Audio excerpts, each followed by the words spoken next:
کون سی ہم دعا کریں اللہ سے وہ بتلائی کہ سب سے اہم دعا کیا ہے، سب سے بہترین دعا کیا ہے جو ہمیں اپنے رب سے مانگنی چاہیے۔ بسم اللہ الرحمن الرحیم۔ السلام علیکم ورحمۃ اللہ وبرکاتہ۔ آج ہم آپ کے سامنے سورہ فاتحہ کا ترجمہ اور اس کی مختصر تفسیر اور اس کا پیغام کیا ہے آپ کے سامنے بیان کریں گے۔ جب بھی ہم قرآن مقدس کا آغاز کرتے ہیں تو ہم سب سے پہلے اعوذ باللہ من الشیطان الرجیم پڑھتے ہیں، جس کا ترجمہ یہ ہے کہ میں اللہ کی پناہ چاہتا ہوں شیطان مردود سے۔ اس تعوذ کے اندر دو باتیں ہیں، ایک تو یہ اللہ کی پناہ میں آنا اور دوسرے ہے شیطان مردود کے شر سے بچنے کے لیے۔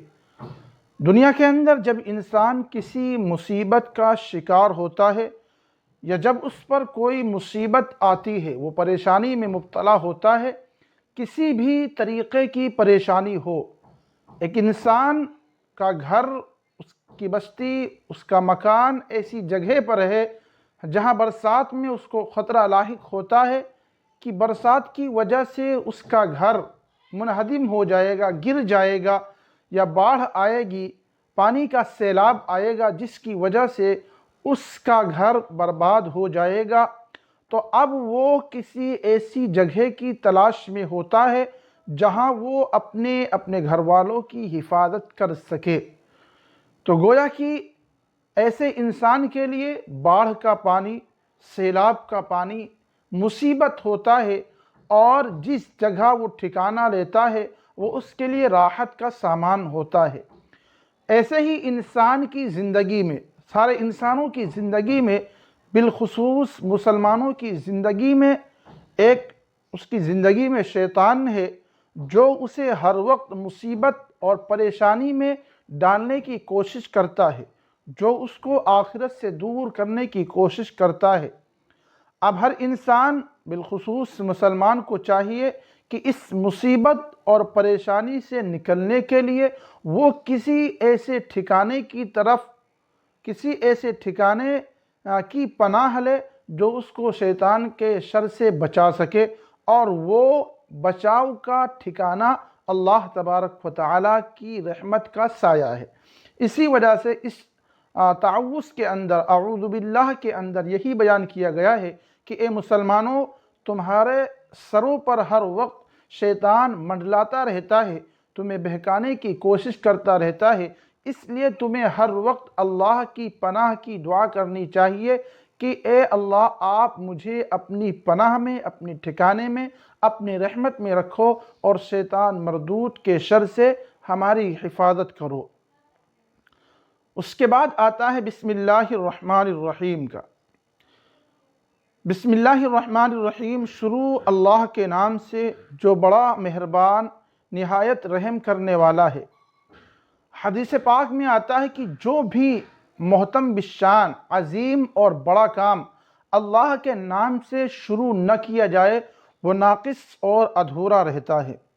مسلمانوں کو چاہیے کہ جب بھی کوئی عظیم اور بڑا کام کریں، بلکہ جو بھی خیر کا کام کریں، حتیٰ کہ کھانا پینا، گھر سے نکلنا، گھر میں داخل ہونا، سوار ہونا، سواری سے اترنا، یا دیگر جو بھی کام ہیں، جب بھی ان کام کو شروع کرے تو اس سے پہلے بسم اللہ الرحمن الرحیم پڑھ لیا کرے۔ اب ہم قرآن شروع کرتے ہیں تو ہم تعوذ یعنی اعوذ باللہ کیوں پڑھتے ہیں، یا ایسے ہی بسم اللہ الرحمن الرحیم کیوں پڑھتے ہیں؟ تو اعوذ باللہ اس لیے پڑھتے ہیں کیونکہ اس کے اندر شیطان سے پناہ مانگی گئی ہے۔ اب ہم جب قرآن پڑھیں گے تو ممکن ہے کہ اس کے پڑھنے میں، ہم سمجھنے میں، اس کے معانی کو سمجھنے میں ہم کچھ غلطی کریں، شیطانی فکر ہمارے دماغ کے اندر آ جائے، اس لیے ہم قرآن کو جب شروع کرتے ہیں تو اعوذ باللہ پڑھتے ہیں تاکہ قرآن کو سمجھنے میں اللہ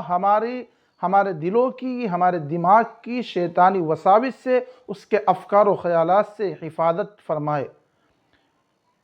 اور بسم اللہ الرحمن الرحیم اس لیے پڑھتے ہیں جیسے کہ میں نے ابھی بیان کیا کہ حدیث میں ہے کہ جو بھی عظیم اور بڑا اور خیر کا کام اللہ کے نام سے شروع نہ کیا جائے وہ ادھورا رہتا ہے، اور قرآن کی تعلیم سے بڑھ کر کون سا کام خیر کا ہو سکتا ہے؟ اس لیے قرآن کا آغاز کرنے سے پہلے بھی ہم بسم اللہ الرحمن الرحیم پڑھتے ہیں۔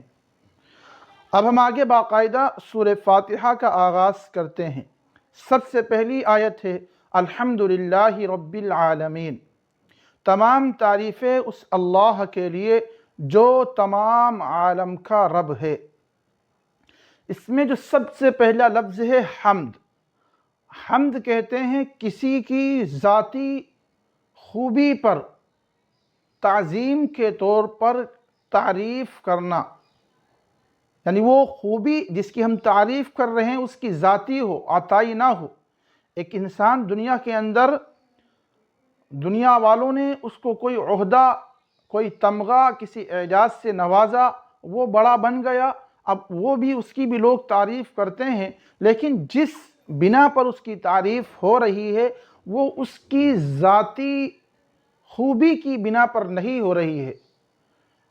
حمد اس کی جائے گی جس کے اندر جس خوبی پر ہم تعریف کر رہے ہیں وہ اس کی ذاتی خوبی ہو، اور یہ تعریف جو ہوگی تعظیم کے طور پر، اکرام کے طور پر، بڑائی کے طور پر، اور یہ تعریف کبھی ہماری زبان سے ہوگی اور کبھی ہمارے فعل سے ہوگی۔ ہم خدا کی تعریف دونوں طریقے سے کرتے ہیں، اس کا ذکر کرتے ہیں، اس کی بڑائی اپنی زبان سے بیان کرتے ہیں اور اپنے فعل سے بھی کرتے ہیں۔ نماز میں ہم رکوع، سجدہ یا کھڑے ہوتے ہیں، یہ ہم کام کر رہے ہیں، عمل کر رہے ہیں، خانہ کعبہ کا طواف کر رہے ہیں، یہ سب فعل کے ذریعے سے خدائے بزرگ و برتر کی تعریف اور تسبیح بیان کی جا رہی ہے۔ آگے رب العالمین، رب کہتے ہیں، رب کے اندر تین خوبیاں ہوتی ہیں۔ ایک تو کسی بھی چیز کو جس کا ابھی تک وجود نہیں تھا، جو چیز پیدا نہیں ہوئی تھی، اس کو پیدا کرنا، اس کو وجود بخشنا۔ پھر وجود بخشنے کے بعد اب ظاہر سی بات ہے کہ کسی انسان کا مثال کے طور پر ہمارا اور آپ کا وجود ہوا، اب ہم جو بھی عمر گزار چکے ہیں تو ہماری عمر یوں ہی نہیں گزری ہے، بلکہ ہمیں زندہ رکھنے کے لیے بہت ساری چیزوں کی، کھانے پینے کی اور دیگر اشیاء کی ضرورت پڑتی ہے۔ تو رب کہتے ہیں کہ وجود بخشنا، پیدا کرنا، پھر پیدا کرنے کے بعد جو چیز اس پیدا ہونے والی چیز کو باقی رکھے اس چیز کو مہیا کرنا، پھر تیسرا کام ہے اس کو منتہا تک، آخر منزل تک پہنچانا۔ تو رب کے تین معنی، وجود بخشنا، پیدا کرنا، پھر پیدا کرنے کے بعد اس کو باقی رکھنے کے لیے اشیاء کا مہیا کرنا، پھر اس کو آخر منزل تک، منتہا تک پہنچانا، اس کو کہتے ہیں رب۔ اب آپ خود ہی اندازہ لگاؤ کہ یہ تینوں چیزیں اللہ تبارک و تعالیٰ کے علاوہ کیا کسی کے اندر موجود ہے؟ آپ کا جواب ہوگا کہ نہیں ہے۔ العالمین، تمام عالم، ہر مخلوق کی جو جنس ہے الگ الگ، ہر ایک کے عالم کو، ہر ایک کی دنیا کو ایک عالم کہتے ہیں۔ انسان کا ایک عالم ہے، فرشتوں کا ایک الگ عالم، جنات کا ایک الگ عالم۔ تو یہ جتنے عالم ہیں سب کا رب اللہ تبارک و تعالی ہے۔ الرحمن الرحیم، رحمان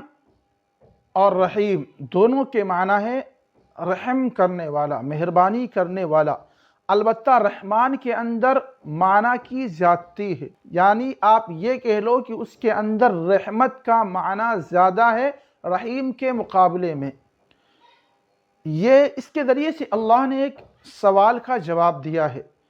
انسان بالخصوص مسلمان یہ سوال کر سکتا ہے کہ جب اس دنیا کے اندر خدا کے ماننے والے ہم ہیں تو اللہ نے اپنی نعمتوں سے غیروں کو کیوں نوازا ہے، ان پر اپنی نعمتوں کی برسات کیوں کی ہے؟ تو اللہ فرماتا ہے الرحمن، میری رحمت عام ہے، مسلمانوں پر بھی غیر مسلموں پر بھی میری رحمت سے سبھی لطف اندوز ہوں گے، سب کو میری نعمت اس دنیا کے اندر مل کر رہے گی۔ البتہ الرحیم، میری رحمت ایک موقع پر خاص بھی ہو جائے گی، اور وہ موقع ہے اس دنیا کے فنا ہونے کے بعد۔ یعنی اللہ دنیا کے اندر رحمان ہے، اس کی رحمت دنیا کے اندر سبھی پر ہوگی، چاہے اللہ پر ایمان رکھتا ہو یا نہ رکھتا ہو، لیکن لیکن جیسے ہی یہ دنیا فنا ہوگی، آخرت کے میدان میں اللہ تبارک و تعالیٰ کی رحمت صرف اور صرف اہل ایمان کے لیے ہوگی۔ وہاں کوئی بھی اللہ کا جو منکر ہوگا، انکاری ہوگا، اس پر اللہ کی رحمت نہیں ہوگی۔ آگے مالک یوم الدین، اللہ تبارک و تعالیٰ آخرت کے دن کا مالک ہے، یعنی اللہ جو دنیا میں تمام انسانوں پر رحمت کرتا ہے، اس کی رحمت تمام انسانوں پر ہے۔ یہ اس لیے ہے چونکہ انسان کو اللہ نے دنیا میں عارضی مالک بنا رکھا ہے۔ انسان مسلم ہو غیر مسلم ہو، اس سے بحث نہیں، اللہ نے مخلوق کو، انسان کو عارضی مالک بنایا ہے کہ جاؤ ہم نے تمہیں اس چیز کا مالک بنا دیا، اب ہم دیکھتے ہیں کہ تم اس کو کس طریقے سے استعمال کرتے ہو۔ اب دنیا میں عارضی ملکیت کے ہوتے ہوئے بھی ہمارے پاس کھانے پینے کی چیزیں ہیں، کافروں کے پاس بھی کھانے پینے کی چیزیں ہیں، اللہ نے اس کا مالک بنایا ہے عارضی طور پر۔ اب مالک ہونے کے بعد بھی اگر وہ اللہ اس سے سلب کر لے تو اس کا کوئی معنی اور مطلب نہیں بنتا۔ البتہ آخرت کے دن کے اندر مالک جو ہوگا عارضی طور پر بھی کوئی نہیں ہوگا، ہر چیز کا مکمل مالک اللہ تبارک و تعالیٰ ہوں گے، لہذا اللہ کو جب مکمل ملکیت حاصل ہوگی، اب وہاں پر ایسے موقع پر کسی غیر کو، کسی کافر کو، کسی مشرک کو اللہ تبارک و تعالیٰ کی رحمت کا ایک ذرہ برابر بھی حصہ نہیں مل سکتا۔ ابھی جو 3 آیتیں گزری ہیں، ان تینوں تعریف میں حق تبارک و تعالیٰ اپنی تعریف، اپنی بڑائی، اپنی بزرگی کا بیان کر رہا ہے کہ تعریف کے قابل میں ہوں، رب میں ہوں، رحمان اور رحیم میں ہوں، آخرت کے دن تن تنہا مالک میں رہوں گا۔ ان تینوں آیت کے اندر اللہ تبارک و تعالیٰ نے اپنی کبریائی، اپنی بڑائی، اپنی تعریف اور توصیف کا تذکرہ فرمایا ہے۔ اب آگے ایاک نعبد و ایاک نستعین، ہم آپ ہی کی عبادت کرتے ہیں اور آپ سے ہی مدد مانگتے ہیں۔ اللہ نے 3 آیات میں جب اپنی بڑائی، اپنی عظمت، اپنی کبریائی کا تذکرہ کیا، تو اب اللہ تبارک و تعالیٰ بندوں سے کہتا ہے کہ جب عظمت، کبریائی اور بڑائی صرف میرے لیے ہے تو تم خود ہی فیصلہ کرو، کیا میرے علاوہ کسی اور کی عبادت کی جا سکتی ہے؟ جب رب میں ہوں، قابل تعریف میں ہوں، رحمان اور رحیم میں ہوں، آخرت کے دن کا مکمل مالک میں ہوں، اب تم خود ہی فیصلہ کرو، کیا یہ اوصاف، رب ہونا، رحمان ہونا، رحیم ہونا اور تمام خوبیوں کا مالک ہونا، کیا یہ چیزیں میرے علاوہ کسی کے اندر موجود ہیں؟ اگر موجود ہیں تو بخوشی تم ان کی عبادت کرو، ان سے منت مانگو، ان کے در پہ جاؤ، لیکن اگر میرے علاوہ کسی کے اندر موجود نہیں ہے، اور یقیناً موجود نہیں ہے، چاہے وہ کوئی بھی ہو، اللہ کے علاوہ کوئی بھی ہو، کسی کے اندر بھی یہ کمالات اور یہ خوبیاں موجود نہیں ہیں، جب کسی کے اندر بھی یہ خوبیاں موجود نہیں ہے تو تمہیں صرف اور صرف میری ہی عبادت کرنی چاہیے۔ وَإِيَّاكَ نَسْتَعِينُ، اور مجھ سے ہی مدد مانگنی چاہیے، کہ مجھ سے ہی مدد مانگو اور میری ہی عبادت کرو، کسی اور کے در پر جا کر تمہیں کچھ بھی ملنے والا نہیں ہے۔ بادشاہ میں ہوں، دینے والا میں ہوں، میں تم کو ہر وہ چیز دوں گا جو تم مجھ سے مانگو گے۔ اب اللہ تبارک و تعالیٰ نے جب یہ کہا کہ مجھ سے مانگو، میری ہی عبادت کرو، تو انسان کے دل کے اندر یہ خیال آیا کہ اللہ میں آپ سے کیا مانگوں؟ وہ کون سی دعا ہے جو مجھے آپ سے مانگنی چاہیے؟ تو اللہ نے دعا مانگنے کا اور کون سی ہم دعا کریں اللہ سے وہ بتلائی کہ سب سے اہم دعا کیا ہے، سب سے بہترین دعا کیا ہے جو ہمیں اپنے رب سے مانگنی چاہیے۔ اللہ نے فرمایا یہ دعا مانگو، اہدنا الصراط المستقیم، کہ اے اللہ مجھے سیدھے راستے پر چلا۔ ہر مسلمانوں کو یہ دعا سب سے اہم دعا ہے، یہ دعا ہمیشہ کرنی چاہیے کہ اے اللہ مجھے سیدھے راستے پر چلا۔ اب سیدھا راستہ کون سا ہے؟ کوئی حصی راستہ تو ہے نہیں، ہم اپنی آنکھوں سے دیکھ تو رہے نہیں ہیں۔ ایک دنیاوی راستہ ہوتا ہے، ہمیں لکھنؤ جانا ہے، کسی انسان نے بتا دیا یہ راستہ آپ جاؤ گے لکھنؤ پہنچو گے، تو یہ ایک حصی راستہ ہے، ہمارے سامنے ہمیں نظروں سے دکھ رہا ہے۔ لیکن یہ جو صراط مستقیم ہے، جو کامیابی کا راستہ ہے، یہ حصی راستہ نہیں ہے۔ گرچہ کچھ بندے اللہ کے نیک بندے ہوتے ہیں جو عبادت، علم، عمل اور تقوی طہارت کے ذریعے سے اس نہ دکھنے والے راستے کو بھی اپنی آنکھوں سے دیکھ رہے ہوتے ہیں، اپنے دل کی آنکھوں سے دیکھ رہے ہوتے ہیں، لیکن ایک عام انسان کے سامنے آپ جب یہ کہو کہ سیدھا راستہ، صراط مستقیم، کامیابی کا راستہ، اب وہ کنفیوژن کا شکار ہوگا کہ آخر یہ سیدھا راستہ ہے کیا؟ جس راستے کے بارے میں اللہ ہم سے کہتا ہے کہ اس راستے پر چلنے کی دعا کرو، تو اللہ نے اس قرآن کو چونکہ تمام انسانوں کے لیے اتارا ہے، صرف یہ نہیں کہ جو بہت پڑھا لکھا ہے اس کے لیے، یہ سبھی کے لیے ہے۔ تو اللہ نے ہر انسانوں کے دل کے اندر جو یہ شک آ سکتا تھا کہ اے اللہ وہ سیدھا راستہ ہے کیا، کچھ ہمیں اس کی وضاحت کیجئے کہ ہم بھی جان سکے کہ وہ سیدھا راستہ ہے کیا، تو اللہ نے مثبت، منفی، پوزیٹیو اور نگیٹو دونوں طریقے سے سمجھایا کہ یہ راستہ سیدھا راستہ ہے، اور اگر کہیں تم مڑ گئے تو وہ سیدھے راستے سے ہٹ جاؤ گے۔ تو مثبت پہلو سے اللہ تبارک و تعالی نے بیان فرمایا صراط الذین انعمت علیہم، مثبت پہلو سے صراط مستقیم کی وضاحت کی کہ صراط مستقیم وہ راستہ ہے کہ جس پر ہم نے انعام فرمایا، ان لوگوں کا راستہ جس پر ہم نے انعام فرمایا۔ انعام یافتہ بندوں کے طریقے پر چلو گے تو تم سیدھے راستے پر ہو، تم جنت کے راستے پر ہو، تم ہدایت اور کامیابی کے راستے پر ہو۔ دینی لحاظ سے اللہ نے جس پر انعام فرمایا ان کا راستہ اختیار کرنا ہی صراط مستقیم کو اپنانا ہے۔ اب دینی لحاظ سے اللہ نے کن لوگوں پر انعام فرمایا اس کی وضاحت اللہ نے قرآن مقدس ہی میں دوسری جگہ فرمایا ہے، من النبیین والصدیقین والشہداء والصالحین، کہ نبیوں کا، اگرچہ نبی اب موجود نہیں ہے لیکن نبی کی تعلیم اب بھی موجود ہے، تو نبی کی جو تعلیم ہے، نبیوں کا جو راستہ ہے، اور شہداء نیک لوگوں کا، اللہ کے ولیوں کا جو راستہ ہے، اس راستے پر ہم اپنے آپ کو لگائیں گے، اس پر چلائیں گے تو ہم اللہ تک، کامیابی تک، جنت تک پہنچ جائیں گے۔ تو صراط مستقیم کیا ہے؟ اللہ کے نیک بندوں کا جو راستہ تھا، ہم سے پہلے جو اللہ کے نیک بندے جس راستے پر چل کر گزر گئے، یا آج کے زمانے میں بھی جو اللہ کے نیک بندے جس راستے پر چل رہے ہیں، اس راستے پر اپنے آپ کو لگانا یہ نیک لوگوں کا راستہ ہے۔ یہ اللہ نے مثبت پہلو سے بیان فرمایا صراط مستقیم کیا ہے، اور اس کے بعد منفی پہلو کہ ہمیں کس راستے پر نہیں چلنا۔ صراط مستقیم کے علاوہ راستوں کی بھی اللہ نے وضاحت کر دی، بہت سارے راستے ہیں، ہمیں ایک کو اختیار کرنا ہے، تو اللہ نے بہت سارے جو راستے تھے ان میں یہ بیان کر دیا کہ یہ جو دیگر راستے ہیں تمہیں ان کو اختیار نہیں کرنا ہے، اب خود بخود ان کے علاوہ جو راستہ ہوگا وہ صراط مستقیم اور سیدھا راستہ ہوگا۔ منفی اور نگیٹو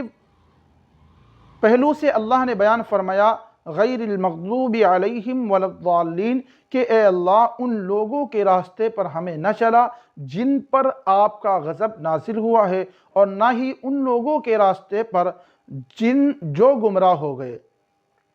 مغضوب علیہم کون ہیں اور ضالین کون ہیں؟ جب بھی کسی کے سامنے حق کی بات آتی ہے،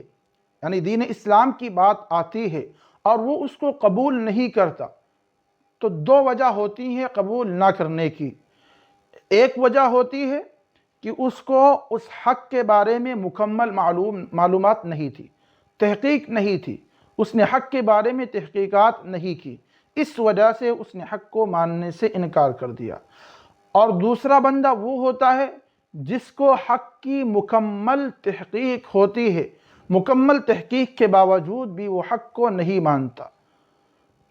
تو جو تحقیق نہ ہونے کی وجہ سے حق کو نہ مانے، اللہ اس کو فرماتا ہے ولا الضالین، یہ گمراہ ہیں، یہ راستے سے بھٹکے ہوئے لوگ ہیں۔ اور مغضوب علیہم وہ لوگ ہیں کہ جن کو حق کی مکمل تحقیق تھی، اس کے باوجود بھی انہوں نے حق کو قبول نہیں کیا، وہ مغضوب علیہم ہے، ان پر اللہ کا غضب ہوا ہے۔ جیسے اللہ دوسرے پارے میں یہودیوں کے بارے میں فرماتا ہے